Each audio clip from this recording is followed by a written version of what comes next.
Estado argentino ataca poblaciones, ataca una población civil desde el Estado argentino, que tuvo lugar en Napalpí, que es un lugar de la provincia de Chaco, a 133 kilómetros al oeste de la ciudad de Resistencia, que pertenece a la comunidad COM, que en ese momento vivía en reducción, en una reducción que todavía tiene el mismo nombre hoy, la ciudad, que se llama Colonia Aborigen, y que está en proceso de cambio de nombre. El Estado argentino primero salió con un avión a tirar caramelos, y después, cuando la gente salió a agarrar los caramelos, los acribilló. No se sabe qué cantidad de gente murieron, porque en esos procesos de masacre, del cual este es el primero, pero después contra poblaciones originarias hay varios más, ¿no? Hasta la década del 40, hasta Rincón Bomba, hasta Masacre Pilagá, hay un montón hasta los años 40. No se sabe exactamente el número de muertos. Esto me parece que es importante también, ¿no? En el tema de la discusión de la memoria y los patrimonios, porque no sabemos cuántas comunidades, cuántas personas de las comunidades originarias mueren en estas masacres.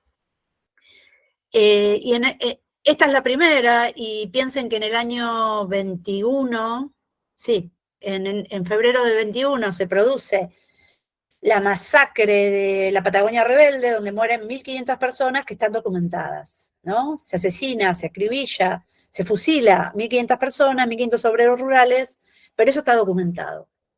Pero de estas masacres indígenas hay como una suerte de forclusión, que ni siquiera se consideraba a esa gente persona como para documentarlo de alguna manera, ¿no? Una impunidad total del Estado argentino.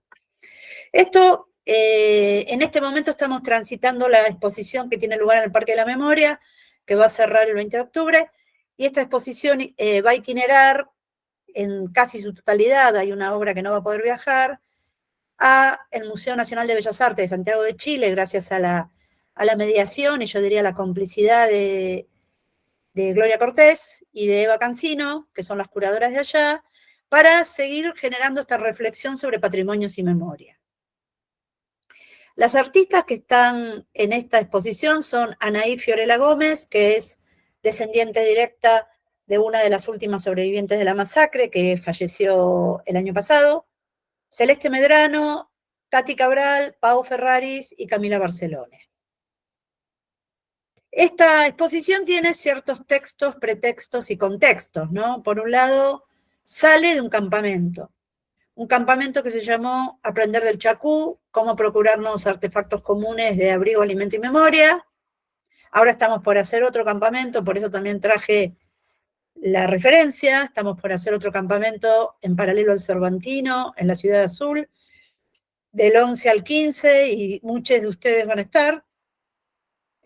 Y este campamento que tuvo lugar, del Chacú, que tuvo lugar del 17 de marzo al 24 de marzo de 2022, fue muy importante porque fue un campamento donde nos hicimos muchísimas preguntas que no nos habíamos hecho en los dos campamentos anteriores. Este es el tercero de los casi 8, el de Azul es el octavo, que venimos desarrollando. En este campamento de resistencia tomamos como figura, como eje, el Chacú, que le da nombre, que tiene mucho que ver con la expresión Chaco.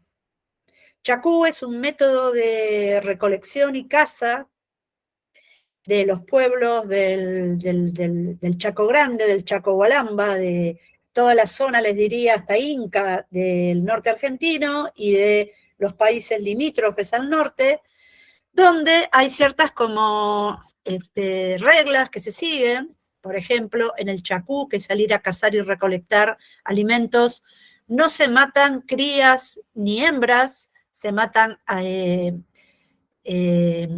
machos mayores, y lo que se caza, primero se hace toda una ceremonia de pedido de permiso al territorio para cazar y para recolectar frutos, y lo que se recolecta y caza no es propiedad de cada cazador-recolector, sino que se distribuye a ciertas personas, que son mujeres, de la comunidad, que lo organizan y lo distribuyen equitativamente entre todos. porque si no solamente podrían comer los que salen a cazar y sus familias, ¿no? Entonces, el Chacú tiene compartida, tiene respeto, tiene protocolos de matanza y de alimentación, tiene soberanía, es un dispositivo hermoso para pensar esta pregunta que fue la que nos movilizó, ¿no? El abrigo, el alimento y la memoria. Los campamentos artísticos curatoriales, esto apenas lo digo, los definimos, ahora los estamos definiendo como arte-afectos, estético-políticos de investigación, aprendizaje y creación, desmarcada, singular y colectiva, comunitaria, vital y territorializada. Miren la definición que nos mandamos, sería algo así como una residencia artística, pero no, con estas características. Acá tenemos una foto de la mayoría de nosotros en el Chacú. Esto es la sala, una de las salas temporarias del Museo Provincial de Bellas Artes de Resistencia René Brusseau, que en ese momento dirigía a Andrea Hitt.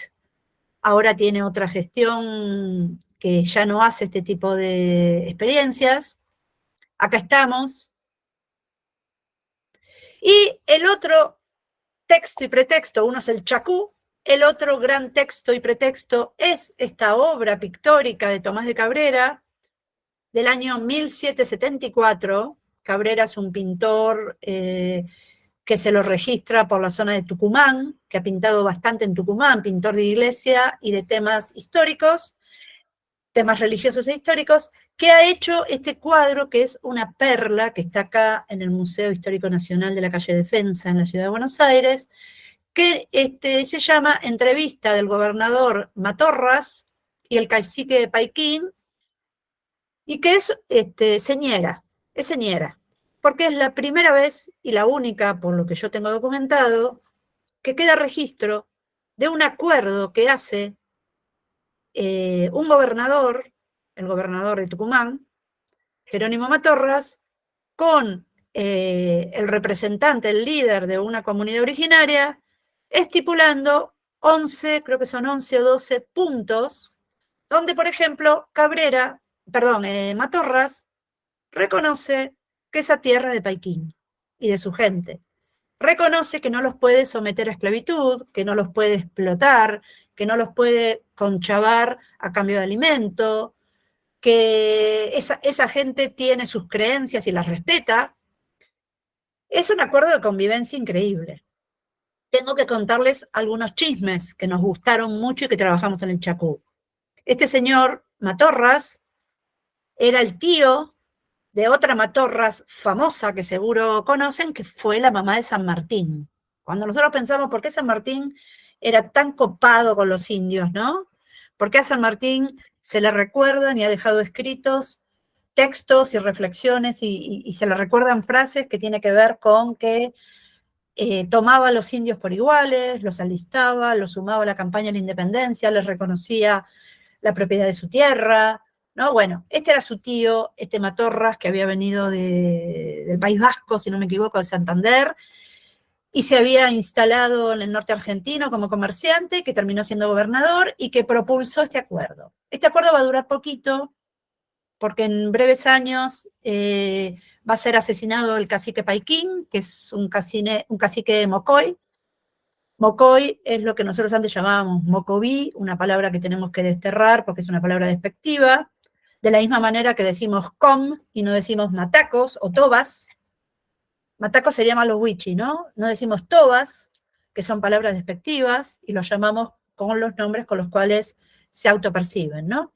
Entonces, bueno, esto terminó de manera no feliz, este acuerdo, a los pocos años, y los nuevos españoles que vinieron, o los nuevos criollos que vinieron, atacaron los territorios del Gran Chaco y rompieron las reglas del Chacú toda vez que pudieron, y terminaron generando que toda esta gente que está acá retratada haciendo este acuerdo terminara reducida a reducciones. Justamente crearon las reducciones a finales del siglo XIX, que son las que encuentran al pueblo com resistiendo por condiciones dignas de trabajo en la cosecha del algodón y que producen la masacre. Pero esto es un documento increíble. Aparte es la primera pintura histórica pintada en territorio argentino, se la considera así, y es una pintura increíble desde todo punto de vista, Quizás la copia está está recién restaurada hace un par de años, y la copia esta que les traje, esta foto que les traje, quizás está un poco quemada.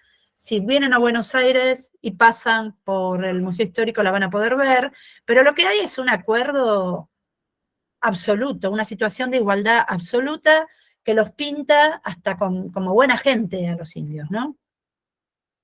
Entonces, con estos dos textos y pretextos, hemos escrito un libro que se llama Testigos son los cuervos, a la salud de los archivos, donde reflexionamos sobre este tema.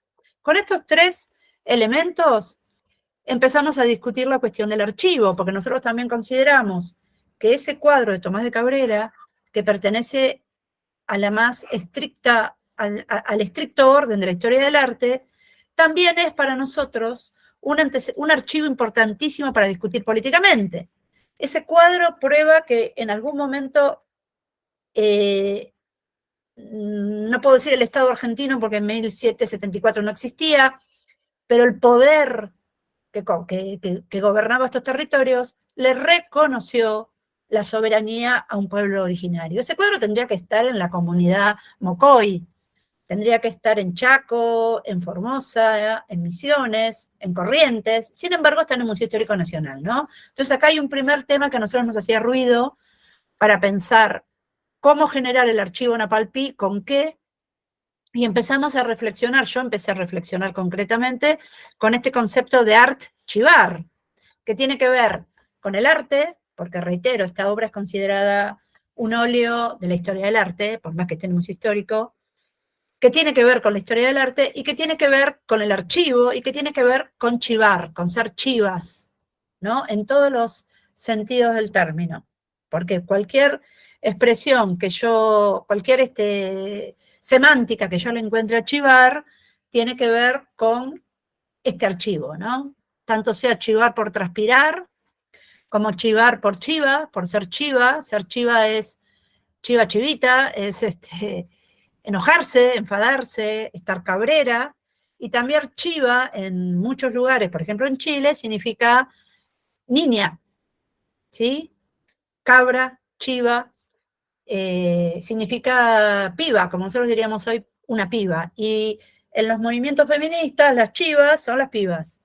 Entonces, desde este lugar, nosotros nos dimos cuenta que la única manera que había de poder sostener otra lectura sobre este archivo que estábamos descubriendo y que en medida que estábamos descubriendo estábamos cartografiando, es decir, estábamos recorriendo, era encarnarlo, hacer un archivo blando, pegajoso, rosado, con Z, encarnado. El archivo éramos nosotros haciendo otra lectura posible de este archivo, porque este archivo no existía como un archivo, el archivo Napalpí. ¿Cómo lo consultamos el archivo? Lo consultamos interpersonalmente. Yo la llamo a Fío, le digo, Fío, ¿tenés este dato? Porque vos sos el archivo. A mí, humildemente, me pregunta un poco porque no sé tanto del archivo Napalpí, recién lo estoy recorriendo a partir, o lo estoy co-creando, codiseñando a partir del 2024, del 2022, pero también le preguntamos a Jordana Bruno, miren lo que digo, a Mariana Giordano, que es la investigadora del CONICET, que ha recuperado fotos de la masacre de Napalpí. Entonces, en este sentido, Cari, es que yo quiero que también pensemos esta cuestión de la mediación y de la inmediación, porque el archivo de Napalpí soy yo, es mi cuerpo. Somos nosotras este archivo, y ahora son ustedes también. Es decir, es un archivo que se va generando colectiva y corporalmente, encarnadamente. Ahora son cada uno de ustedes que quizás después, en un rato, cuando termina la clase, buscan Napalpí y dicen, a ver, ¿qué es esto que dijo Quequena? Y se convierten también en parte del archivo. Entonces, en este sentido, para nosotros Napalpí es un archivado. Con esto hemos hecho en Red Tesoras una colección, estamos haciendo una colección que se llama Archivas. De esto he hablado en el Museo Thyssen el 9 de mayo de este año, de qué era la red de Archivas, y espero que esta red de Archivas crezca y Curadoras en Trance, por supuesto, es red de Archivas sin duda, pero a mí lo que me interesa es pensar cómo nace un archivo, que más que un archivo es un contraarchivo. Esta es la foto del avión que salió primero a tirar los caramelos antes del bombardeo. En esa foto se ve a un señor que está vestido de civil por la mitad, no sé si se ve que muevo el cursor, pero está a derecha, es el número 4 a derecha, empezando desde la derecha de la pantalla, que tiene un sombrero y un traje, y ese señor se llama Lechmann Nietzsche, era un antropólogo que vino a Argentina, como tantos antropólogos, con cierto rasgo de aventureros. Han venido muchísimos a historias muy locas. Y este fue al noreste e investigó, relevó, hizo trabajo de campo, etnográfico, eh, relevando y recuperando características de estas poblaciones. El momento previo de que este avión salga a tirar caramelos, Lechmann Nietzsche está acá. Entonces es un personaje contradictorio. Todas las fotos de Lechmann son fotos sacadas con la estrategia, perdón, con los recursos de la época, que son fotos de gelatina de plata, y se encuentran hoy en vidrio, porque ustedes saben que los negativos eran vidrios, enmarcados y expuestos en un archivo, una biblioteca muy importante, que es la Biblioteca Iberoamericana de Berlín, que tiene fotos, todas las fotos que Lechmann Nietzsche sacó, tiene fotos de registro de toda la comunidad con, de los represores, de los asesinos, de los apropiadores, porque después siguió este proceso, también de sus plantas, de sus maneras de vivir, ¿no? Es un archivo riquísimo que está allá. Justamente la investigadora Mariana Giordano, que está presente en el libro Testigos son los Cuervos, hace toda una gestión, ella es una mujer blanca, rubia, y muy tranquila para hablar, hace toda una gestión y logra recuperar una copia de todas estas fotos, y estas hoy son propiedad, esta copia, de la comunidad COP. Pero acá está la foto esta, que es increíblemente terrible. Entonces también nosotras nos apropiamos de esta foto, la trabajan mucho Camila Barcelone y Pau Ferraris en su instalación, en la instalación de Testigos son los Cuervos, que está en el Parque de la Memoria, que va a estar en Chile. Por otro lado, este archivado se centra fundamentalmente en los testimonios y en los cuerpos de quienes sobrevivieron a la masacre y pudieron contarlo, que recién pudieron contarlo hace relativamente poco, hace unos pocos años. Esta es la abuela Matilde Romualdo, la abuela de Fiorella Gómez, la que inspira a Fiorella a empezar a pintar cuando se da cuenta que su abuela ya no puede contar la historia porque se la empieza a olvidar, porque ya está muy grande, muy mayor, y también se da cuenta que su abuela le empieza a contar la historia de vieja, cuando se anima primero a recuperar el lenguaje, porque lo primero que esta generación, los sobrevivientes de esta generación pierden, su abuela y su madre. Fiorella tiene 25, 26 años. Lo primero que sucede es que esta generación olvida su lengua, porque sabe que hablar com es pertenecer a un grupo no de desprestigio, es pertenecer a un grupo objeto de muerte. Y esto tiene que ver con ese fenómeno de diglosia, que no es el bilingüismo. El bilingüismo es algo muy bien visto y ser bilingüe es muy top en nuestra sociedad, sino con el otro fenómeno, el otro lado de la situación de hablar varias lenguas, que se llama diglosia, donde siempre hay una lengua de poder y una lengua subordinada. En el bilingüismo no sucede eso. Yo hablo inglés, español, yo hablo alemán, español. Cuanto más políglota sea, más importante voy a ser en la sociedad. El bilingüismo se enseña desde pequeños, todos mandamos a nuestros niños a estudiar inglés, supónganse, o a un colegio alemán, pero en el fenómeno de la diglosia lo que hay es una situación de dos lenguas, donde una siempre es una lengua de desprestigio y se oculta. En nuestra sociedad, diglósicos son los hablantes del guaraní, por ejemplo, ¿no? Así todo el guaraní se habla bastante, pero no es bilingüismo, no es situación de bilingüismo. Esto me parece muy importante y nosotros también trabajamos esta cuestión de tratar de que esta palabra no se olvide. Hablando de guaraní, otra cosa que surgió en el Chacú, y que tiene que ver con esto, fue que empezamos a recuperar el sentido de la palabra guarango. Guarango le decían a los guaraníes que no querían hablar español en épocas de la conquista. Así que fíjense cuán todavía seguimos necesitando de construir las expresiones, ¿no? Guarango es una palabra que tendríamos que sacarla de nuestro lenguaje, porque es una palabra como denigrar, que sería como volver negro, rebajar a negro, que son palabras fuertemente racistas. Dicho esto, les cuento, les sigo contando, que Matilde Romualdo va a participar, va a ser una de las pocas sobrevivientes que quedan, y va a llegar a participar de los juicios por la verdad de la masacre de Napalpí. Nosotras fuimos en marzo del 22, en mayo del 22 comenzaron los juicios que pertenecían a una política de Estado que se estaba abriendo, concretamente fue la política de Estado del Ministerio del Interior que en ese momento encabezaba Guado de Pedro, y Guado vio muy claramente que había que no solo seguir con los juicios de lesa humanidad que reabre Néstor en el 2004 y seguir juzgando a los genocidas de los 30.000 detenidos desaparecidos, sino que había que empezar a incorporar en esos juicios de lesa a esas otras memorias, a esas otras masacres como la de Napalpí. Y esto lo digo porque me parece que es súper importante también para pensar cuál es el archivo Napalpí y cuál es el patrimonio que se desglosa de ese archivo Napalpí. Y en este proceso también entraron los juicios de lesa humanidad, donde el Estado se juzgó a sí mismo 100 años atrás por los crímenes de la Patagonia rebelde que les contaba hace un rato. Yo tengo que ver con esos dos archivos, porque así como estoy trabajando con el archivo Napalpí desde una curaduría afectiva, también trabajé con otro proyecto que le hablé el encuentro anterior, o el primero, no me acuerdo, que es el del desmonumento a las putas de San Julián, porque las putas de San Julián se rebelan contra los asesinos de la Patagonia trágica. Entonces, fíjense, ¿no? Acá hay dos juicios de lesa.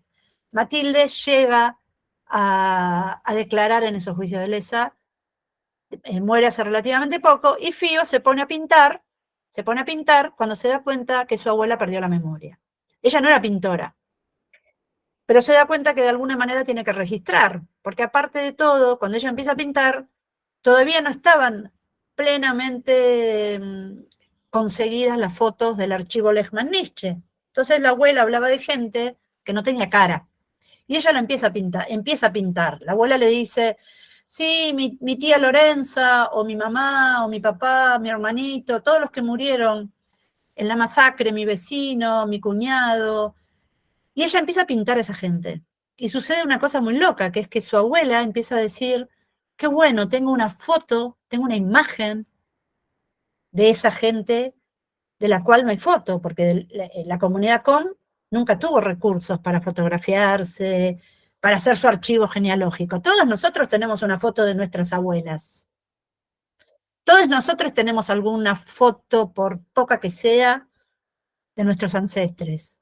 Pero en el caso de los COM no, entonces pintar ponía a la práctica pictórica, una práctica tradicional, moderna, clasista, como una herramienta posible para hacer otro archivo.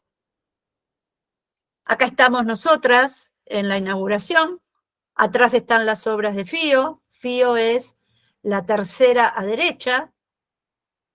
Esto es, a Fío le dimos el Parque de la Memoria. Tengo que agradecer enormemente a Flor Batiti, que nos dijo, el parque es de ustedes, hagan lo que quieran.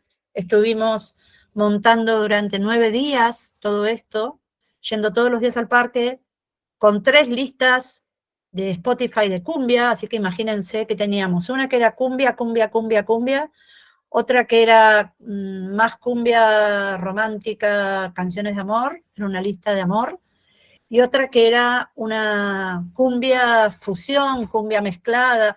Imagínense el Parque de la Memoria, 8 horas por día, viéndonos bailar, comer, reírnos, hacer videos, metacumbia, ¿no? Ya nos recibieron con los brazos abiertos, participaban con nosotros, venían a bailar, ¿no? Porque también hacer un montaje, para nosotros este montaje también era hacer archivo. Y nosotros queríamos abrir el archivo por este criterio del archivo a todos, para que cada uno sea archivo también, se lleve un poquito de este archivo, lo multiplique, porque pensamos que eso es un archivo, es una construcción colectiva. Entonces la FIO se puso a pintar huipalas, pescados, que se metían en el río, porque uno de los ejes curatoriales que yo tomé como curadora era pensar que ese mismo río Paraná, que está en Chaco, cerca de la población COM, que FIO transita y sus hermanes de comunidad transitan todo el tiempo, terminaba desembocando acá, en el Río de la Plata. Y terminaba en el Parque de la Memoria. Y que el Parque de la Memoria, si ustedes lo han visitado, que es un monumento a los desaparecidos de la ciudad de Buenos Aires, está de frente al río.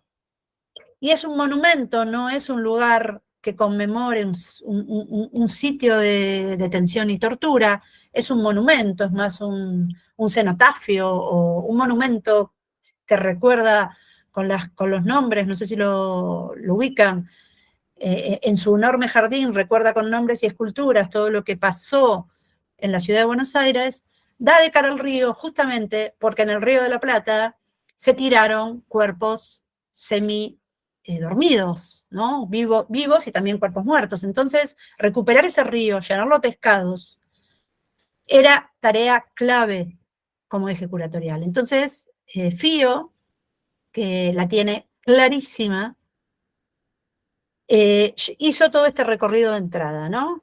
Como pueden ver, el texto, el título de la sala, de sala está en los dos idiomas. Recuperar el COM es una tarea compleja, que está en pleno proceso. FIO está estudiando por recibirse como profesora de lengua e intérprete COM. Esta es una de las instalaciones que se llama Testigos son los Cuervos, donde está puesta la memorabilia de todo lo que fue ese 19 de julio del 2024, del 1924, de Cami y de Pau. Pintamos cuervos gigantescos en la pared, acá está Fío cantando, se llenó de gente, la gente la amó, fue una exposición súper, súper multitudinaria. Fío canta canciones, no solamente pinta, canta, baila, es una artista vital, digamos, de las artes vitales, que no encuentra, no tabica su lenguaje, digamos.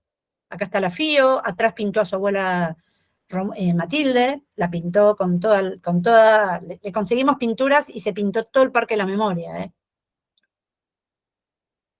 Acá está la otra instalación en primer plano, que es la instalación de Tati Cabral y Celeste Medrano, que posteriormente a todo lo que registra, esto pertenece a un momento posterior a la masacre, fueron en el 2022-2023 e hicieron huellas posibles con la comunidad para recuperar esos huesos y esas huellas de la masacre, ¿no? Hicieron todo un trabajo comunitario. Y eso que ven ahí es tierra de Napalpí. Esta justamente es la obra que no viaja a Chile porque es muy difícil hacer entrar, y especialmente en Chile, minerales y tierras. Entonces vamos a simplemente señalar que existe esta obra en el proyecto original, pero que lamentablemente no puede viajar. Y lo que ven al fondo son las pinturas de Fío. Esta frase, mataron a todas nuestras abuelas, también fue muy complicada de poner en el Parque de la Memoria. Ustedes saben que el parque es un organismo que depende de derechos humanos, de distintas organizaciones de derechos humanos, que todo lo que se pone en el parque lo decide una especie de consejo integrado por madres y abuelas, y yo tuve que pedir permiso para poner esto, porque dije, las abuelas capaz se sienten incómodas. Y fue muy bueno porque las abuelas se sintieron también abuelas de la masacre de Napalpí y sintieron, nuestras abuelas de Plaza de Mayo, que las nietes de Napalpí también son sus nietes, ¿no? Esto fue al revés, estos son los nietes buscando a sus abuelas, digamos. Entonces se dio todo un diálogo que, miren, se me pone la piel de gallina de solo contarlo, donde pudimos entre todos empezar a desentrañar que un archivo de la memoria de la historia argentina tenía que ser un archivo no necesariamente blanco, cis heterosexual, porteño, masculino, militante en términos de una militancia tradicional, ¿no? Que había mucha masacre y mucha memoria, y que la memoria era un proceso a leer todo el tiempo, ¿no? También esto de pensar la masacre de Napalpí como un proceso genocida más amplio, que hasta nos conectaba con los bombardeos de Plaza de Mayo del 55, y nos conectaba sin dudas con el Skyban de los vuelos de la muerte, de la dictadura militar, y con cada avión que agredió, donde el Estado argentino atacó a sus ciudadanos, los cuervos, porque los relatos de los sobrevivientes de Napalpí refieren que había tantos cadáveres que los cuervos no volaban, porque estaban comiendo semanas, no volaban ni graznaban, porque estaban cubiertos de cuervos el monte. Entonces decidimos pintar los cuervos, que terminaron siendo los únicos testigos de esa masacre, y que son un poco el eje de Testigos son los cuervos a la salud de los archivos, que es este librito que hicimos con las chicas, que en azul hay, si quieren, se los piden a Cari tiene, creo que dejé, y que es bien interesante porque también juega con un libro que se llama La salud de los muertos, de Vicente Depré, que discute que los muertos son fuente de memoria y nos están hablando todo el tiempo. Entonces, un poco toda esta discusión de los archivos empieza en el 2022 y hemos logrado hacer este libro. Entonces, acá están los cuervos que pintó Pau Ferraris, que es una pintora increíble. Esta pared mide 7 metros por 4, por 5, o sea, fíjense el tamaño de estos bichos. Y acá están las pinturas de Fío, que son, a mí me encantan, son exquisitas, fueron visitadas, fueron vistas por coleccionistas, vino Josami con su esposa a verlas, le encantaron, vino Orly Benzacar, que me dejó la tarjeta y me dijo, decirle a Fío que me llame. Quizá Fío no puede llamarla, Fío vive en una condición de una casa precaria, en su ciudad, Colonia, en su localidad, Colonia Origen, y no tiene cómo llamarla, ni tampoco se le ocurre cómo hablarle, lo iban a sacar, ¿no? Pero fíjense las tramas que se arman en relación al arte contemporáneo. Esta es la línea histórica, que es muy importante porque se han restituido, hay un memorial, hay un patrimonio, un memorial de Napalpí, del cual vamos a hablar más adelante, que es muy importante ese memorial porque es hecho, guarda restos de otras personas indígenas que no son COM, porque los COM no se han encontrado. Entonces, el Museo de la Plata restituyó cuerpos y se pusieron en el memorial de Napalpí, o sea, guarda cuerpos indígenas, restos indígenas que no son, que formaban parte de las momias y de los restos que el Museo de la Plata saquea, ¿no? Bueno, es otra historia esa, que la que nos tendríamos que meter, pero que es bien interesante. Y acá Fío lo que hizo fue recuperar también la memoria del principal activista que abre la memoria de Napalpí, que es un historiador COM, alguien que logra estudiar historia, recibirse de historiador, escribir la historia, que se llamó Juan Chico, que muere en pandemia de COVID. Imagínense que esta gente, que el COVID asoló muy fuertemente a estas comunidades que tienen menos recursos y donde el Estado y la salud pública tardan más en llegar. Bueno, desde este lugar yo quiero plantearles la cuestión de la salamoneta. Es decir, nosotros empezamos a hablar de la salamoneta, curadoras en trance, discúlpenme que tomé la salamoneta como eje, como choreo, es una palabra nuestra interna, es decir, ¿cómo puede ser Salamone una especie de equipo que arrastre la posibilidad de pensar los archivos?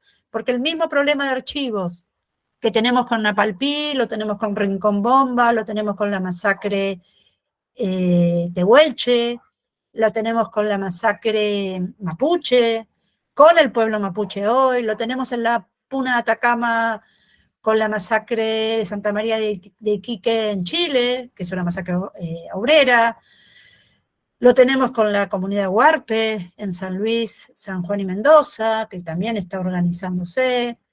Miren, lo tenemos con los Maragatos en Carmen de Patagones. Si empiezo a enumerar, lo tenemos con la línea del indio Catriel en azul. Es el mismo tema de dónde están esos archivos y cómo se organizan. Y Salamone es un lindo caso para discutir y debatir, ¿no? Entonces, yo llamé Salamoneta a este empuje, a este nuevo furor de archivo que se da encarnadamente en todos nosotros, que vamos a estar encima en azul ahora prontito laburando este tema. Y para eso, y para recuperar esta idea del archivo vital, pedí a una fuente directa que está en el tema del archivo Salamone, que es Karina. Le pedí ayer que me explique cómo estaba y me explicó lo mismo que sucede con el archivo Napalpí, con todo esto que les estoy diciendo de los archivos. Que no hay un archivo unificado, que se está haciendo por la propia manera de laburar de Salamone. Está medio transcripto de un audio, así que a lo mejor hay abreviaturas.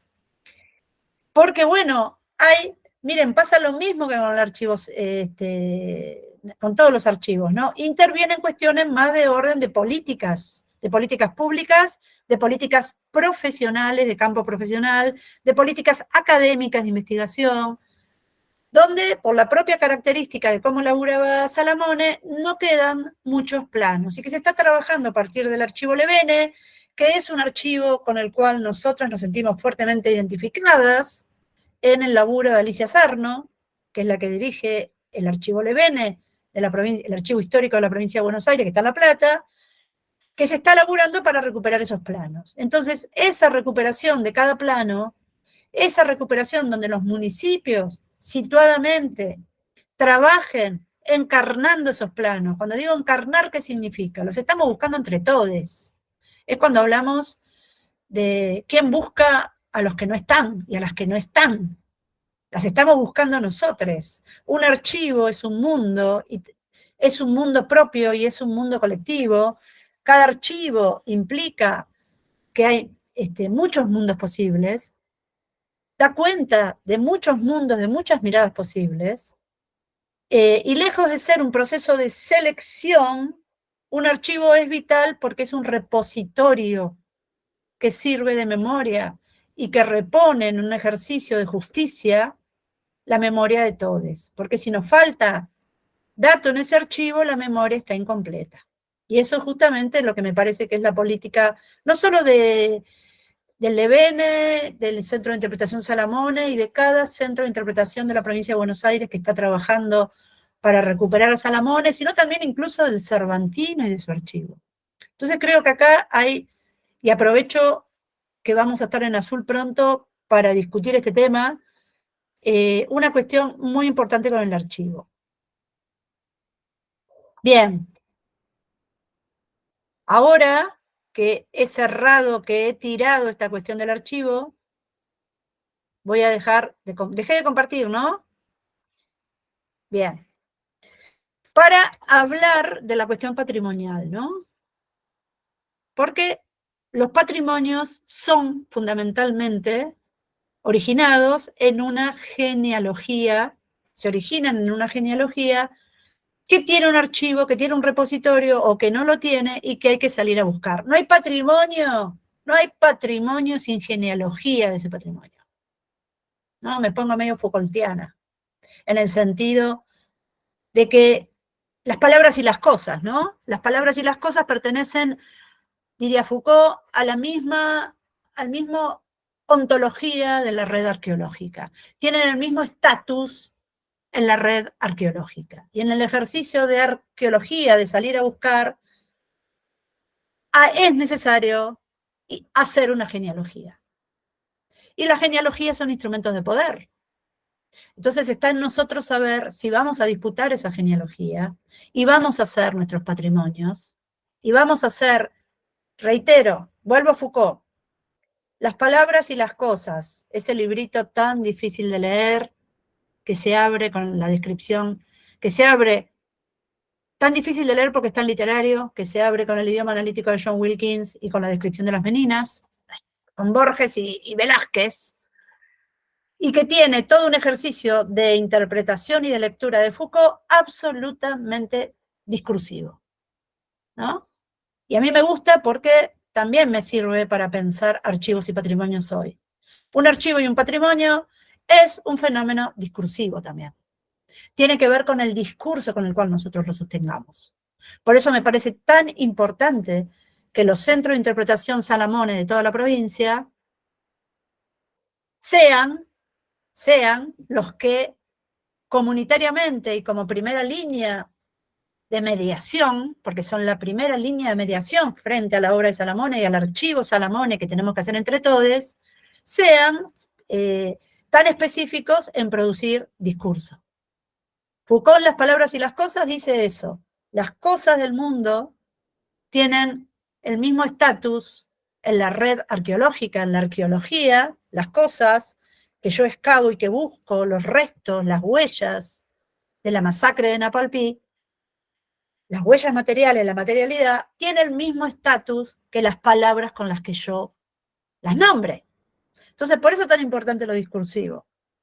Y esto se puede aplicar al arte contemporáneo, obviamente, que es un fenómeno discursivo, por esto del giro lingüístico y conceptual de toda la cultura en el siglo XX.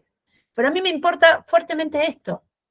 El archivo Napalpí existe, no porque están las fotos que tan maravillosamente la amamos, recuperó Mariana Giordano, que se fue a Berlín, que se sentó con el Ibero, que primero les escribió, que les escribió en inglés, que se nos metió en el bolsillo, y el Ibero dijo, bueno, sin hacer mucha bulla, yo te las doy, pero no hagas mucha bulla, porque la biblioteca del Ibero tiene de todo, y le van a empezar a pedir copias todos. Y podría dar copia, pero es un laburo, ¿viste? Y hay una burocracia, que la burocracia, saben que es uno de nuestros principales enemigos. La burocracia es uno de los síntomas de que el capitalismo no funciona tan bien como parece, ¿no? Entonces, no solo está ese archivo, que más que un archivo es una fuente primaria para hacer un archivo, que yo tenga las fotos, una copia digital de las fotos de Roberto Lechmann, Nietzsche, sobre el pueblo Kom durante la masacre, no significa ni remotamente que eso sea un archivo de la masacre, significa que es una fuente primaria a la cual yo tengo que dotar de sentido, y para dotar de sentido lo que tengo que hacer es encarnarla. Encarnarla significa ponerle el cuerpo, ¿sí? Porque el patrimonio existe porque hay un cuerpo que lo transita, que lo siente, que lo percibe, que lo roza, que lo imagina, que lo goza, lo roza, lo goza, que lo baila. Uno de los proyectos que viene al Campamento de Azul es un proyecto de ser escénicas, de ser Chazarreta, Eli Jiménez Molina y Vic Luna, que van a venirles tres, que son de las escénicas, a bailar, a coreografiar el archivo Salamone, a coreografiar el centro de interpretación. ¿Por qué? ¿Por qué hicieron esa propuesta? Porque ellos entienden que si yo no le meto el cuerpo, no hay manera de que ese archivo exista. Los archivos y los patrimonios no existen sin nuestros cuerpos. Y eso me parece interesante. Liliana Bodoc, tiene una frase que siempre usamos cuando decimos esto, que dice, ¿sabés lo que hace la revolución cuando se queda sola? Baila. Esto me parece una frase hermosa. ¿Sabés lo que hace el patrimonio cuando se queda solo? Baila. Baila con nosotros. Y hoy tenemos los patrimonios siempre están solos. Hoy los tenemos más solos que nunca, como no existe el patrimonio sin el cuerpo que lo baila. ¿Sí? Y esto no es una reflexión muy teórica, esto es una reflexión bien del orden práctico. Y vuelvo a la experiencia del campamento del Chacú. Nosotros hicimos el campamento del Chacú, como les decía, desde el 17 de marzo al 24, porque decidimos aparte, salíamos de la pandemia, era la primera marcha post-pandemia de un 24 de marzo, y muchos tomamos la decisión de ir a hacer esa marcha a Chaco, a Resistencia. Y dijimos que cierre el 24. Inauguramos a las 11 de la mañana y nos fuimos a marchar el mismo 24, inauguramos la muestra del Chacú, del proceso de una semana de laburo, y nos fuimos a marchar. Y fue súper importante pensar esa marcha participar, ponerle el cuerpo. Y cuando fuimos a hacer esa experiencia al Chacú, arrancamos el 17, que era jueves, el 18 viernes, el 19 nos fuimos a Napalpí a conocer Colonia Aborigen y a enterarnos de este proceso, ¿no? Siempre en los campamentos hay un proceso de investigación. La conocimos a Fío, que nos contó toda la historia. Ella dirige una organización de mujeres allá. Nos contó toda la historia de la masacre, fuimos al memorial, estuvimos todo el día en Napalpí, volvimos en el micro, Fío se vino con nosotros, Fío ahí dijo, yo también soy pintora, miren mis pinturas, ¿me puedo ir con ustedes al campamento? Sí, venite. Fue también muy lindo porque le explicamos a Fío,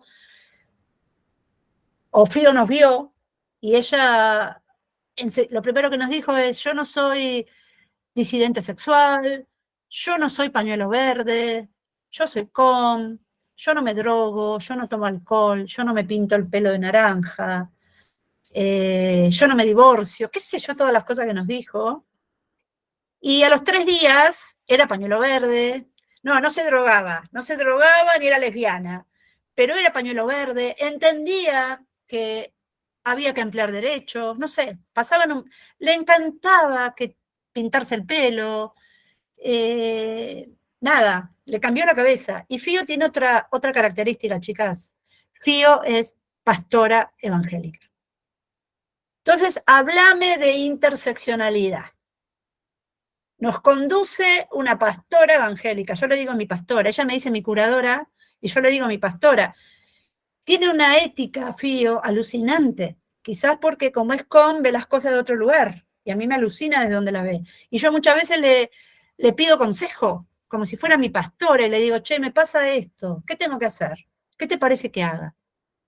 Y se rompió esa cuestión, ese prejuicio mío de marxista peronista, de decir, no, si es pastora es una alienada, la religión es el opio de los pueblos. No, la mina tiene un sentido comunitario impresionante. Y a mí me vino bárbaros que ella sea pastora.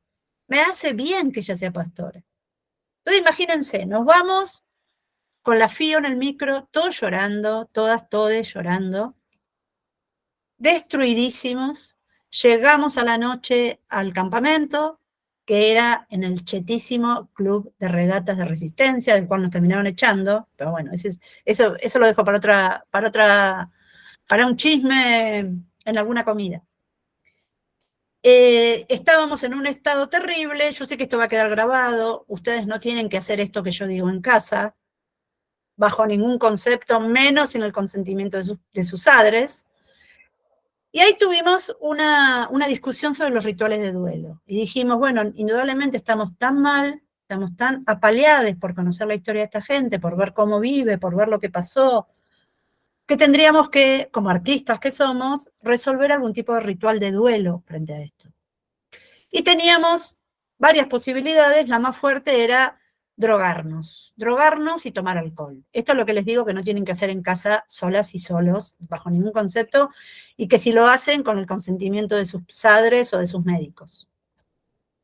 Pero bueno, ahí decidimos que en vez de drogarnos, que era muy fácil, ustedes saben que en todo lugar del mundo alguien siempre tiene el teléfono de un dealer que puede traer lo que vos quieras de alcohol o de droga, decidimos que en vez de drogarnos nos íbamos a draguear. Es decir, nos íbamos a montar de lo que la fantasía de cada uno diera e íbamos a hacer nuestro ritual de duelo, bailando, celebrando, chapando, se chapó mucho esa noche, y Frío estuvo re de acuerdo, fue la principal agitadora del dragueo, cantando. Entonces nos fuimos al parque, a un parque, que es el Parque 2 de Febrero, que es alucinante en Resistencia, donde está el domo, el centro de la Bienal de Esculturas, y ahí nos llevamos un parlante, nos llevamos 2 o 3 cajones de cosas ricas para tomar, y nos hicimos un fiestón, ¿sí? Y esto me parece que es interesante, porque recupera la manera de festejar o de celebrar el dolor bailando. Estoy diciendo festejar, estoy diciendo una palabra fuerte, de nuestras hermanas travesti trans, que más las persiguen, más les matan a las hermanas, más en pelota salen a la calle a agitar un erotismo, porque lo que nos erotiza es lo que creemos, y lo que queremos es el deseo. Y desde ese fiestón empezamos a pensar en archivos y patrimonios. Esa noche surgió, con ese dragueo maravilloso, surgió el archivo Napalpí. Y surgió esta idea de que nuestros patrimonios, cuando somos disidencia, cuando somos resistencia, cuando somos una mayoría minorizada por el poder que se enfrenta al poder a pura potencia, esos patrimonios eran efímeros y que nosotros producíamos eso, el recuerdo, la memoria de una acción efímera que no dejabas quizás nada más que un par de fotos o un par de videos, en el mejor de los casos muy mal filmados, pero que nos dejaba en el cuerpo una memoria viva, vital, y que nos convertía a cada uno, porque nos quedaba en el cuerpo, en archivo, en archivo. Ahí surgió la red Archivas, que yo después desarrollé escribiendo un montón y hablando un montón.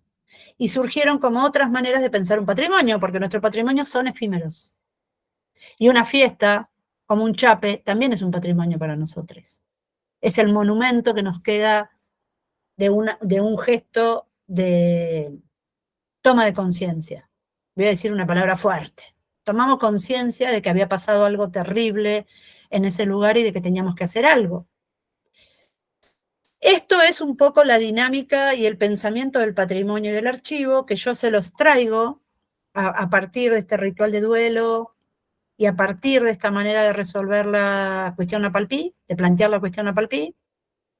Nosotros hicimos todo ese proceso de investigación que empezó el 17 y terminó el 24, con la muestra en el museo. 17, 18 y 19 investigamos, 20, domingo, pastoreamos, ocupamos casi toda la ciudad pastoreando y pensando desde el cuerpo y sintiendo desde el cuerpo qué queríamos hacer, y lunes, martes y miércoles montamos en el museo, nos instalamos en el museo, acampamos en el museo, tomamos el museo y ahí hicimos la exposición. Y el jueves inauguramos. Y decidimos que esa exposición durara una semana. Y la levantamos. Y dijimos, la levantamos y la llevamos a otro lado. ¿A dónde la llevamos? Cada uno a su casa hasta la próxima montada. Rompimos la lógica de que, bueno, también hicimos una muestra efímera, de que, bueno, esto hay que fotografiarlo, hay que generarle un catálogo, hay que generarle prensa, hay que generarle crítica, material académico. Material académico se generó, vuelvo a las palabras y las cosas, desde el discurso corporal, verbal, afectivo, que produjimos nosotros y que seguimos sosteniendo nosotros, con todo lo que surgió a partir de la cuestión Napalpí, que se transformó de ser una masacre, Napalpí significa tierra de los antepasados, que dejó de ser una masacre para empezar a ser un archivo COM. COM significa hermano de ombligo. Mira qué lindo, ¿no? Los COM se llaman a sí mismos hermanos de ombligo, porque en el ombligo está el origen. Y empezó a ser este archivo que yo les traigo acá, que tiene montones de ramificaciones, porque podríamos invitar a montones de compañeros que también están laburando el archivo Napalpí. Yo, en lo personal, además, se lo saqué a la academia, que no es poco, porque ustedes saben que la academia, los archivos son propiedad del investigador de más arriba. Yo eso lo he vivido en carne propia. A mí me han dicho, no, con esto no te podés meter porque este archivo es mío. Mierda, ¿no? Pensar que la academia disputa archivos. Por eso es tan importante que nosotros nos metamos en la academia, generemos nuestros propios archivos. Vuelvo al tema de la salamoneta. Cada uno piense, ese es el ejercicio que les tiro, cuál es su salamoneta, cuál es su máquina desde la cual se va a juntar con otros para producir el archivo que quiera, el patrimonio que quiera, para disputar esa genealogía. Los archivos son selectivos, los archivos cuando están en manos de una sola persona son la selección de esa sola persona, y los archivos intercambian por filiaciones académicas, ¿no? Eso lo saben también. A mí me han dicho, bueno, si vos querés formar parte de este archivo, yo formé parte de un equipo académico, no lo puedo mencionar porque no quiero tener problemas, porque les tengo pánico a toda esta gente. Fuera de joda, ¿eh? Yo he visto a lo más granado de mi generación académica de historia del arte de UBA acuchillarse por un pedacito, por un papelito. Les tengo mucho miedo a esta gente, casi tanto miedo como le tengo, es una forma de odio la posesión del archivo. Entonces nosotros teníamos que salir a disputar esto, a hacer nuestro propio archivo, a generar nuestro propio archivo, a encarnarlo, porque encarnarlo es una manera de cuidarlo, y hacerlo circular por todos lados, ¿no? Una de las cosas que dice Fío, de lo que está pasando en el Parque de la Memoria, es que ahora el pueblo argentino va a saber, miren la mirada de Fío, ¿no? Que dice, llegó a Buenos Aires Napalpí, el pueblo argentino va a saber que a nuestras abuelas las mataron, ¿no? Piensen, 100 años tuvieron que pasar, y no es por la exposición. También en esto, muchísimo cuidado de no extractivizar. El texto de Sala, mayormente, en su casi totalidad, es de Fiorella, no es mío, ¿no? Yo como curadora, cuidándome todo el tiempo de no hacer un ejercicio extractivista, que es el que hacen la academia con los archivos, ¿no? La que se va al asa con el paper a que la aplaudan es la académica, no la travesti sobre cuya vida la académica hace el paper, ¿no? O la curadora hace la muestra. Esto lo digo porque me parece que hay que insistir en que nos tenemos que apropiar del archivo, que todos tenemos un Salamone, un Napalpí sobre el cual construir, y tenemos que también buscar esos otros archivos marginales y patrimonios marginales, o lecturas marginales del patrimonio, porque Salamone, con toda su contradicción, y con ser el arquitecto de los conservadores, fíjense, ¿no? El otro día hablaba con alguien de esta cuestión de Fresco. Los conservadores tenían políticas públicas. Hoy ni siquiera estamos discutiendo con conservadores, ni siquiera estamos discutiendo con la derecha, estamos discutiendo con el capitalismo más salvaje y descarnado que quiere desde adentro del Estado, ¿no? Minar el Estado, y el acto de rebeldía más grande para los pibes es cerrar el Banco Central. Estamos en el hiperhorno con todo lo que está pasando. Entonces, pensar a Salamone, al dispositivo Salamone, a la salamoneta, y que cada uno, reitero, piense cuál es su salamoneta. ¿Por qué todo esto que les digo? Porque archivo y monumento, o archivo y patrimonio, son las herramientas de la mediación. Pero nosotros no tenemos que meter la mediación en el cuerpo. Esto no significa que no tenemos que desarrollar y aprender un guión de mediación y repetirlo en el museo. Esto significa que tenemos que estar abiertos corporalmente, y cuando digo corporalmente digo integralmente, para sentirnos parte, ni siquiera mediadores, parte de esa gente que viene. Y comunicar este archivo, y co-crear este archivo con el otro, y co-crear la mediación con el otro. La mediación no es un ejercicio individual. La mediación es un ejercicio que se produce en el momento en que viene otro a querer conocer y yo conozco con él. Es muy parecido al proceso del aula. Quien crea que sabe algo y que es profesor y que sabe algo, que se olvide. La diferencia en este momento entre yo, profesora, y ustedes, todo entre comillas, estudiantes o alumnos o inscriptes o miembros de un curso, es que quizás yo de lo que estoy diciendo tengo más claro todo lo que no sé que ustedes. Y digo quizás, porque quizás ustedes saben mucho más lo que no saben que yo. Entonces, si vamos a partir de lo que no sabemos, la cuestión es construir conocimientos juntos en el acto de la mediación. Por eso empezamos a pensar en mediaciones. Y cómo vamos a, vuelvo a Foucault, las palabras y las cosas, y a la red arqueológica. ¿Cómo vamos a construir conocimiento conjunto? ¿Con qué ejercicios, con qué propuestas vamos a construir conocimiento conjunto? Y yo diría en este momento de mi vida, que admito que estoy muy quebrada con la docencia, y yo diría con formas alternativas, realmente alternativas. Con todas esas formas que la docencia y la academia, el pensamiento científico, la ciencia dejó afuera. Nosotros estamos haciendo karaokes. Estamos haciendo listas de canciones consensuadas, lo hicimos en el campamento de Juárez, para conocer, como proceso epistemológico, ¿no? Nuestro último grito es el karaoke. Entonces, pensamos temas que nos conectan con la historia del arte desde las canciones románticas, o desde el folclore, qué sé yo. Entonces, el karaoke, acá está presente Silvana Castro. Con Silvana hicimos la experiencia, ¿te acordás, Silvana, de ese seminario en Filo, en la UBA, que me invitaron a dar tan generosamente? Después ya no me invitaron más, cuyo parcial consistía en estampar frases de los textos que habíamos leído, frases que habíamos consensuamos de los textos que leímos en ese seminario que era de perfopolíticas. Consensuamos una frase del manifiesto afectivista de Brian Holmes y la estampamos en remeras. Silvana trajo el chablón, hizo el chablón, y ese fue el parcial, y explicar por qué esa frase nos interesaba, nos movilizaba, qué posibilidad habría de poder conocer, ¿no? Entonces digo, hacer un karaoke, salir a estampar, cocinar juntos, hacer un caldo, cada uno tiene que traer su verdura para hacer un caldo, ¿no? Digo, todas las otras formas que hay de conocer. ¿El aula no está preparada? Bueno, preparémosla. ¿El aula no está preparada para cocinar un caldo colectivo? Preparémosla. Todas las escuelas públicas tienen cocina.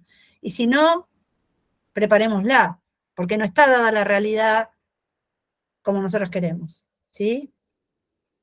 Bueno, esto era lo que vine a decirles, ahora sí les escucho.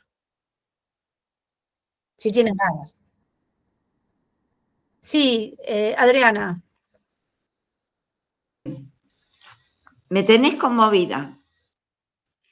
Gracias.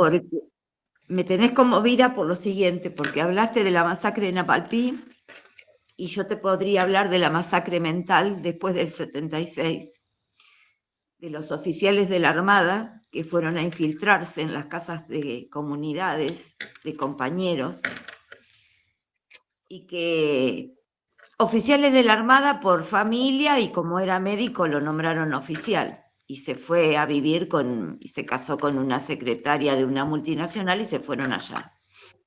Descubren que no pueden tener hijos, no soportan ni un año viviendo en Chaco, y cuando terminan de llegar a Buenos Aires les avisan, ellos en realidad iban de escucha de esa comunidad, les avisan que hay un bebé Cuom. A mí me atraviesa en lo personal porque yo le tengo mucho afecto a la mamá. Pero, ¿qué pasó? Ese bebé Cuom, desde los 15 años, empezó a rebelarse sobre sus orígenes, porque el color, siempre se le dijo que era adoptivo, pero era tan notorio y tan discriminatorio en la escuela. Lo voy a hacer corto. Sí. Hoy él está internado en un psiquiátrico esquizofrénico, el papá está con Parkinson y la mamá está con Alzheimer. Bien. Entonces, horrible. Ahí te hablo en el año 77 de la masacre mental de esos bebés que pretendieron salvar, y me parece que va a ser mi trabajo para esta clase. Bien. Sin dar ningún tipo de nombre. ¿Por qué? Porque su segundo hijo fue abandonado en un materno infantil y en 10 minutos de una llamada con una jueza fue adoptado a las 10 menos cuarto de la noche. Sí, bueno, todas estas violencias que han quedado después de la masacre de Napalpí, muchísimos chicos apropiados. La masacre no se mataba a los feos, no se mataba a los lindos. Ellos decían, entre comillas, ¿no? A este es lindo, déjalo, a este rematalo. Fue terrible lo que pasó, fue terrible, y dio también en una enorme diáspora com, hay una población com muy fuerte en Derqui, acá en provincia de Buenos Aires. Todas las poblaciones originarias están desparramadas por el país, sí, y hablan de esta masacre. Yo Él me dejó una gustaría, hija. sí, me gustaría Sí. que hablen todos, por favor, que hable quien quiera, que distribuyamos la palabra, Adriana. Ya creo que con eso fui muy clara. Gracias, Adriana, gracias por ese testimonio, muy bueno, nos hace muy bien. ¿Alguien más quiere decir algo que le pase con el archivo, que le pase con el patrimonio, que le pase con esto de archivar, de meter en el cuerpo, de transpirar, de enojarse, de lo que quiera?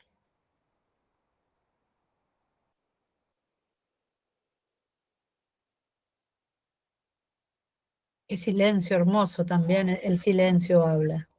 Nos dejaste sin palabras que estamos todos como ides asimilando. Mientras los demás también van asimilando y tienen ganas de hacer un comentario, traigo esta frase que da título a una publicación del extinto Ministerio de Cultura de la Nación en el que participó Keke, que se llama Los patrimonios son políticos. Tal vez parece una obviedad, pero en momentos de confusión hay que volver a las obviedades, ¿no? Es decir, bueno, ¿qué estamos recortando en esos patrimonios? Sobre todo para que hagamos este ejercicio que nos pide Keke, que tiene que ver con cuál es nuestra salamoneta y cuáles son esos archivos, esas mediaciones que vamos a co-crear de manera conjunta, ¿no? Siempre con otros. Pienso también, bueno, hoy se suma Olga Pandelés, que es de mis tierras, de Benito Juárez, que ella además de ser guía de turismo es bailarina y su carrera ha sido desarrollada con el cuerpo. Yo haría al revés, que además de ser bailarina es guía de turismo. Bueno, ella se autopercibirá de su manera. Ahora si tenés ganas, Olga, de abrir el mic.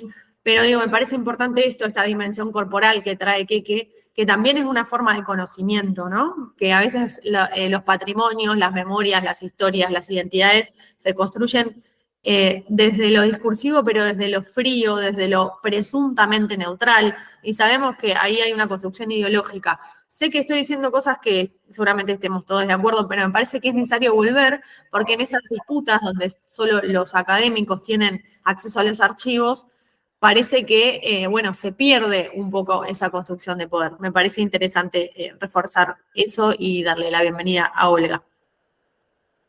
Buenísimo, Olga, qué bueno. Bueno, vamos a tener a los chicos de Ser Escénica, a las chiques. Abrazo, Yami, abrazazo. Sí, la cuestión es más corporal que nunca, ¿no? Y también recuperar esto de que no puede ser que el archivo que sea exista cuando la academia o la ciencia o el Estado lo recupera. No, el archivo lo tenemos que hacer todas. Y pensar en esto de archivo como repositorio, no como una selección de qué es el origen. Por eso hablé de la genealogía, de que todo archivo tiene una genealogía. Archivo, la palabra archivo viene de origen, ¿no? De arqué. Y bueno, y con eso nos matan, porque nos inventan el origen también. En ese origen no estaba el pueblo com. En nuestro origen histórico no está el pueblo com. No está el acuerdo entre el cacique Paiquín y el gobernador Matorras de 1774, que es un acuerdo, si ustedes lo leen, no hay que ir a la deep data para encontrar cómo se pusieron de acuerdo una población originaria y un gobernador en 1774. Es un canto al amor. Ese chico Matorras era un capo. ¿Cómo generó ese diálogo? Y debe haber un montón más, que nosotros no lo estudiamos en la escuela, porque el archivo que estudiamos en la escuela es otro. Y porque el archivo es un ejercicio que se hace desde el presente, siempre. Estamos todos los días buscando en el barro eso que reluce, en el pantano de la historia, eso que reluce y nos permite entender para qué estamos acá. Eso es un archivo. Por eso les invito a que vean a Salamone y que vean la monumentalidad de Salamone, no como, bueno, lo que ya está hecho. Salamone no está construido, lo estamos construyendo desde el presente todos los días. Yo estuve en ese cementerio y yo les diría que ese cementerio está por hacer. Y que ahí está lleno de gente que me habló. Vuelvo a la de Pre, ¿no? Un montón de gente que me dijo su memoria. Esa gente tiene memoria, esa gente que está ahí. Así que la Salamoneta como un dispositivo, casi les diría de vitalidad, de fiesta nuestro.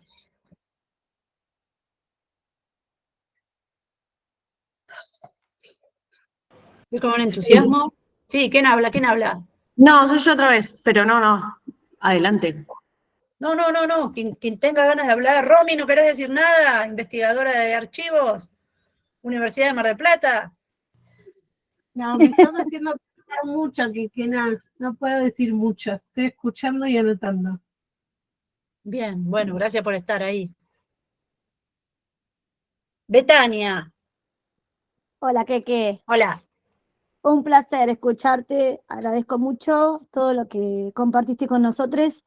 Bueno, yo en la clase pasada había comentado que por allá me cuesta como unir Salamone y algunas cuestiones de mi activismo, pero como que le estoy encontrando esto que vos compartiste sobre los archivos, sobre la historia, la mediación, bueno, el encarnar, el cuidar, ¿no? Bueno, noté un montón de cosas, la verdad, un montón de palabras que me van a ayudar mucho a conectar esto que estoy escuchando acá, nos estás compartiendo con quizás el activismo personal que estoy haciendo, personal que no es personal, sino es colectivo, más bien en cuanto a compartir con las compañeras de la Unidad 52 del penal acá de nuestra ciudad. Y, y hoy escuchaba recién de una compa bailarina. Bueno, quiero contarles algo que me pasó que es hermoso. Después de hablar sobre interrupción voluntaria dentro de un espacio como el penal, que es bastante difícil esas conversaciones, pero siempre, bueno, nos paramos desde la ternura real, desde nosotras como humanas, personas dentro de ese espacio y dentro de todos los espacios. Y finalmente, después, una vez terminadas las conversaciones ahí con las y los compañeros, eh, dentro del proceso, bueno, de interrupción voluntaria o de aborto, hay algunos ejercicios que se hacen con el cuerpo, digamos, en el sentido de poder mover el cuerpo para, bueno, aflojar y un par de cosas. Y yo como bailarina siempre me encargo de ese tipo de, bueno, hacer, ¿viste? Todos esos ejercicios. Entonces las compas me dicen, bueno, pero nos tenés que venir a dar una clase de danza, ¿viste? Y digo, bueno, si ustedes quieren, después de hacer el quinto encuentro, que va a ser la creación de un fanzine sobre cuidados y autocuidado y amorosidad, vamos a hacer un taller de danza ahí con las compañeras para darle herramientas, digamos, del movimiento. Y porque realmente yo nunca había entrado, fuimos directamente al pabellón. Y el espacio es bastante pequeño, son 30 y pico de personas en cada pabellón.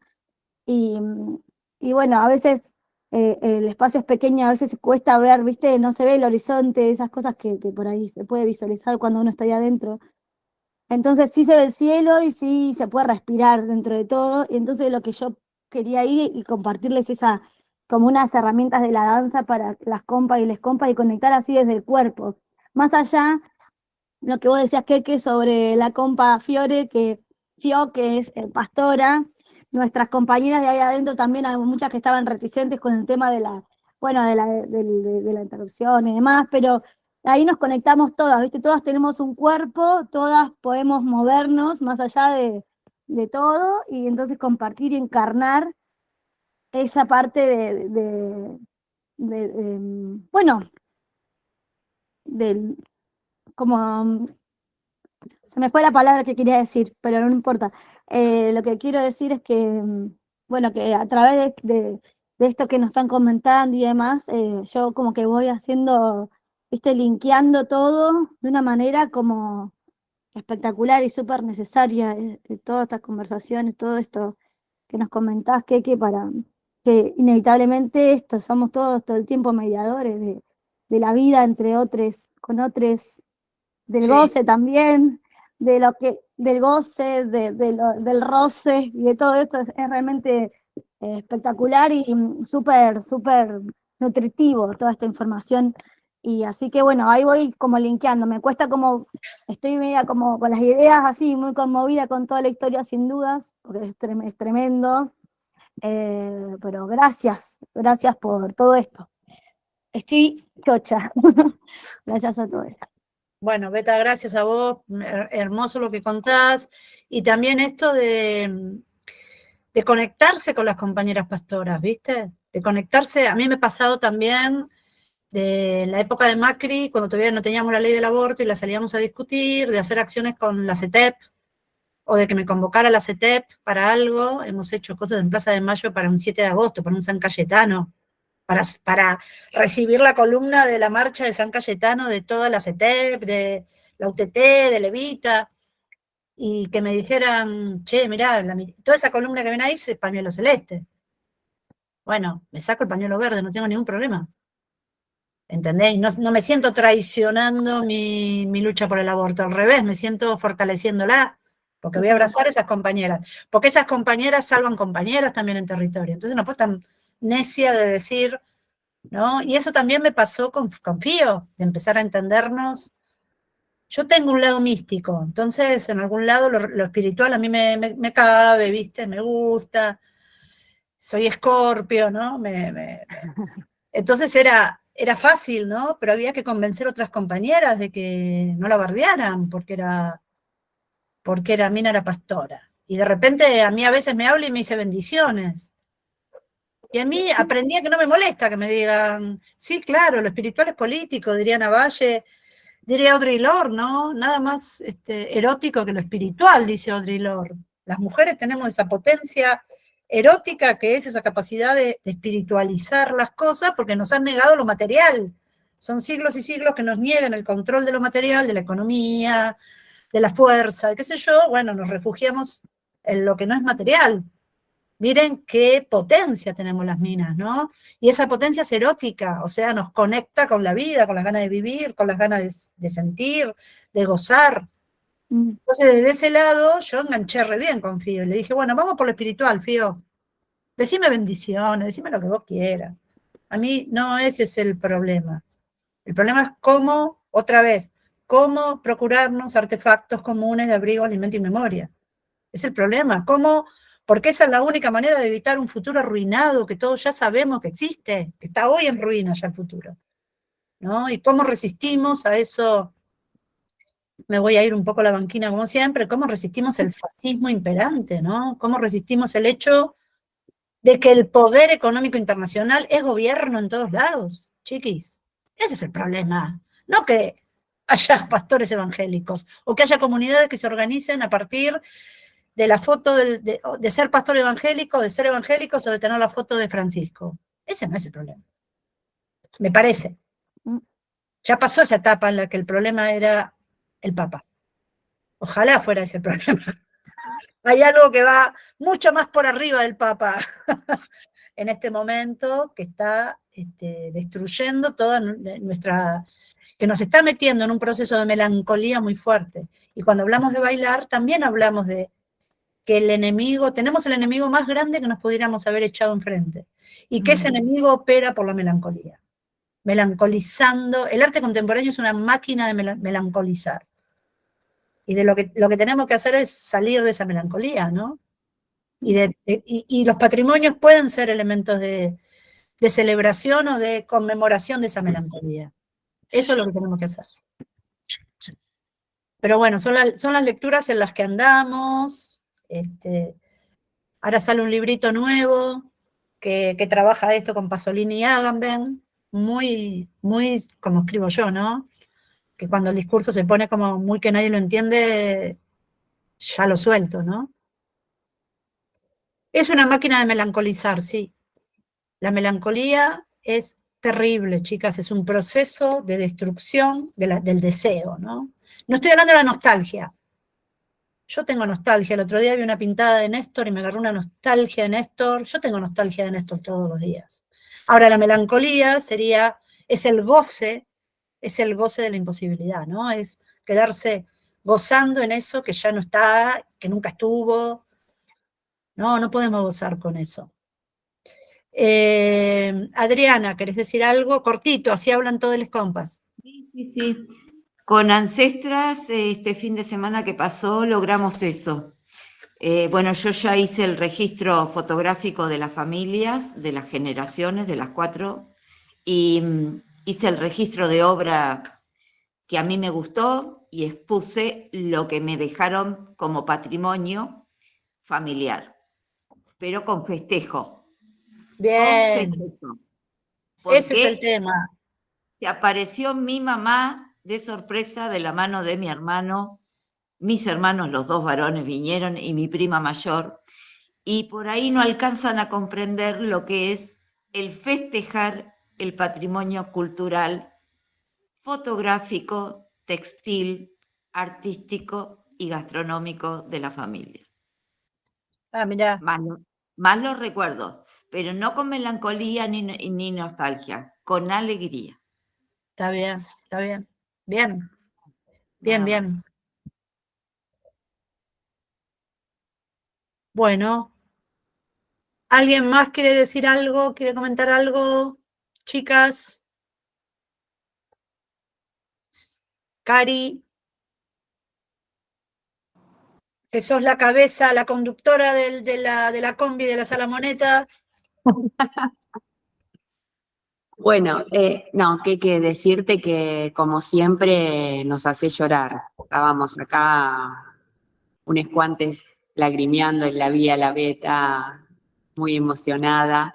Le iba a pedir que cuente un poquito cuál era su salamoneta, porque bueno, hoy Vivi no está, del Bachi Norita Cortiñas, pero bueno, lo pueden agregar después en la diapo.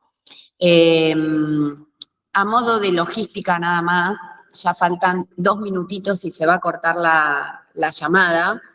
Recuerden que seguimos por el grupo de WhatsApp. En un rato subo la clase grabada, el documento donde quedan registrados los textos, por eso es muy importante que podamos usar el chat a modo de intercambio, porque eso después pasa a un documento y tenemos pensado con Keke y con Lu transcribirlos y ver qué hacemos después con todo este material. Esta consigna que deja Keke de este tercer encuentro, lo mismo que la de Lu, va a estar pegada en la presentación para que puedan seguir trabajando y construyendo desde ahí, a modo de bitácora, y después contarles que mi intención es generar un mapa de todes, así que voy a estar quizás comunicándome con cada uno para poder cartografiarnos afectivamente y localmente. Así que bueno, después les estaré contando a través del grupo de WhatsApp cómo va a ser esta actividad de mapeo. Agradecerles a todos por estar. Gracias a Lu, gracias Keke, hermoso como siempre. Nos conmovés todo el tiempo, nos conmovés con tu palabra, con tu hacer, con tu cariño, afecto. Sos una persona muy generosa, las amo a las dos, ya lo saben. Y bueno, con esta explosión amorosa dejamos porque está a punto de culminar la reunión. Les mando un abrazo, nos vemos en el grupo y hasta el martes que viene. Gracias a todas. Gracias. Abrazo gracias. fuerte. Abrazo. Gracias, muchas gracias por la clase de hoy.